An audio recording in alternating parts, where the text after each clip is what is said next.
Selamat sore Bu Sari, Selamat sore, selaku Pak. Waka Kurikulum di SMK Swadaya Semarang. Saya di sini mendapatkan tugas untuk menyelesaikan tugas PPG saya, dan saya mengangkat salah satu masalah yang terjadi pada siswa SMK Swadaya Semarang. Permasalahan yang saya angkat yaitu berkaitan dengan semangat belajar siswa di lingkungan siswa itu yang masih kurang. Ada beberapa hal yang mau saya tanyakan.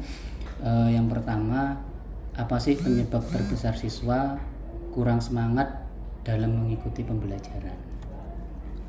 Penyebab terbesar siswa kurang semangat dalam mengikuti pembelajaran. Kalau menurut saya sih itu dipengaruhi dari intra sama ekstra gitu ya Pak ya. Dari intra biasanya dari diri dia sendiri. Mungkin di rumah dia merasakan belum adanya menemukan kesesuaian dengan diri. Apa ya maksudnya ya?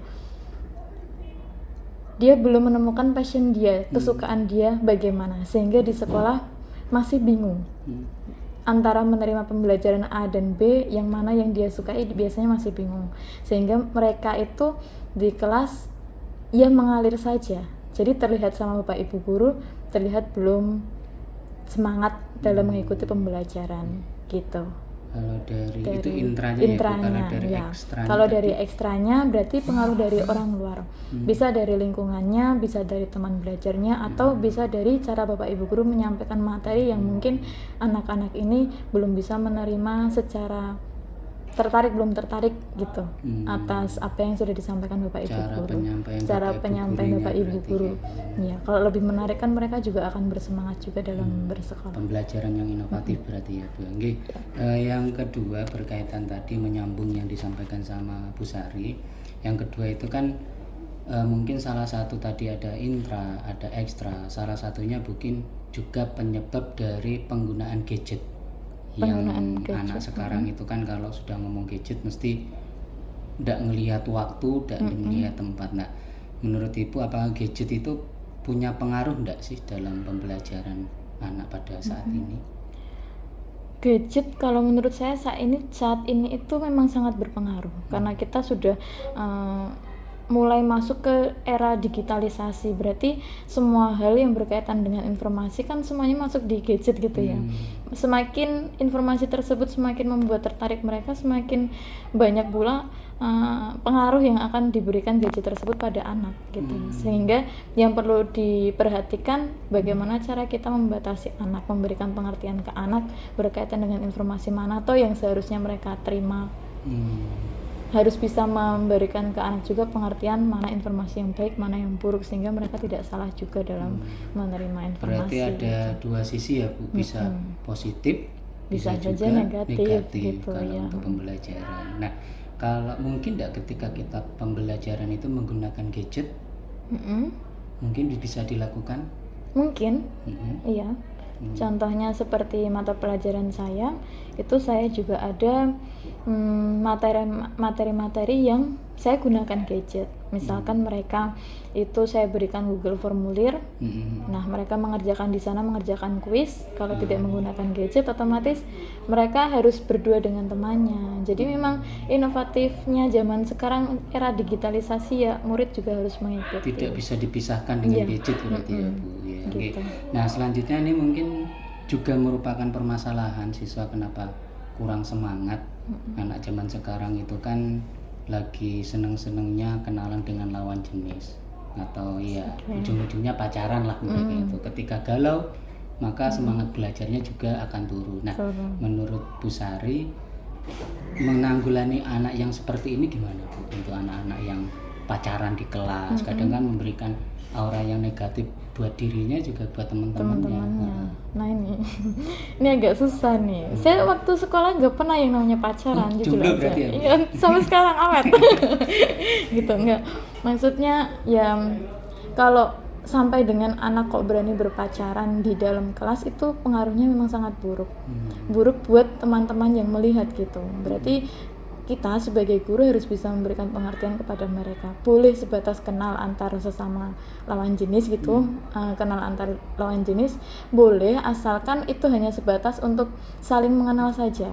Tidak perlu ada jalinan khusus apalagi itu di dalam kelas gitu ya, atau yang tanda kutip kita kenal dengan pacaran gitu, yang notabene biasanya itu dilakukan dengan kurang positif gitu. Kalau yang saya tahu sih, makanya saya dari dulu memang tidak pernah melakukan itu. Jadi saya pikir kalau anak-anak sekarang melakukan itu, mereka mungkin uji coba ya, coba-coba ikut-ikutan Coba-coba temennya ya. gitu. Atau mungkin perlu perhatian khusus ya Bu untuk anak-anak yang seperti ini biar tidak terlewatan, apalagi anak-anak zaman sekarang kan luar biasa itu kalau pacarannya mereka berani. Nah dari situ mungkin kan juga ada kaitannya dengan pengaruh dari keluarganya Bu. Nah pengaruh keluarga itu kan juga sangat besar untuk perkembangan siswa. Nah kalau pengaruh keluarga itu berpengaruh enggak untuk tingkat semangat belajar siswa ketika di sekolah? Iya, saya mengalami sendiri. Jadi keluarga yang dia itu mendukung putra putrinya, memberikan perhatian penuh ke putra putrinya, itu membuat semangat dalam bersekolah. Jadi kemungkinan kalau kita memiliki siswa yang sekolahnya itu tidak semangat, nah itu mungkin ada suatu indikasi ya, malah terbalik. Misalkan di sekolah dia lebih semangat, lebih agresif, menunjukkan semangatnya berlebihan, berarti mungkin itu bisa diidentifikasi di rumahnya dia kurang perhatian. Caper. Jadi di sekolah seperti mencari perhatian kepada kita gitu. Malah justru anak-anak yang diam di sekolah itu bisa jadi agak susah juga mengindikasi ya Pak ya. Bisa jadi dia sudah terpenuhi perhatiannya di rumah, di sekolah makanya dia santai saja, tidak mencari perhatian, dia diam, atau memang dia tidak bisa mengekspresikan diri. Mengekspresikan diri kalau di rumah itu kurang perhatian, maka dari itu di sekolah ya ingin diam saja, tidak ingin mengekspresikan diri. Nah, pintar-pintarnya kita sebagai guru bisa menggali, melakukan pendekatan kepada anak. Itu Berarti juga apalagi khusus anak-anak yang memiliki tingkah laku yang berlebihan di dalam kelas ya, mungkin yang bisa berlebihan, diindikasi. yang entah itu berlebihannya dalam hal aktif, berlebihan dalam hal pasif, itu keduanya perlu diindikasi. Barangkali mereka memiliki latar belakang yang perlu kita perhatikan gitu. Oke, siap. Nah di sini juga berkaitan dengan semangat belajar siswa. Kalau di SMK Swadaya berkaitan dengan media pendukung kayak buku, literasi dan lain sebagainya, itu sudah tersedia belum ya Pak? Oh gitu. Kalau tahun lalu sih memang rapot mutu dari sekolah kita berkaitan dengan literasi nilainya turun. Jadi baru tahun ini sekolah mengadakan banyak sekali buku literasi dan sudah diberikan di masing-masing kelas, pojok baca seperti itu, tapi masih di dalam kelas, belum di luar kelas.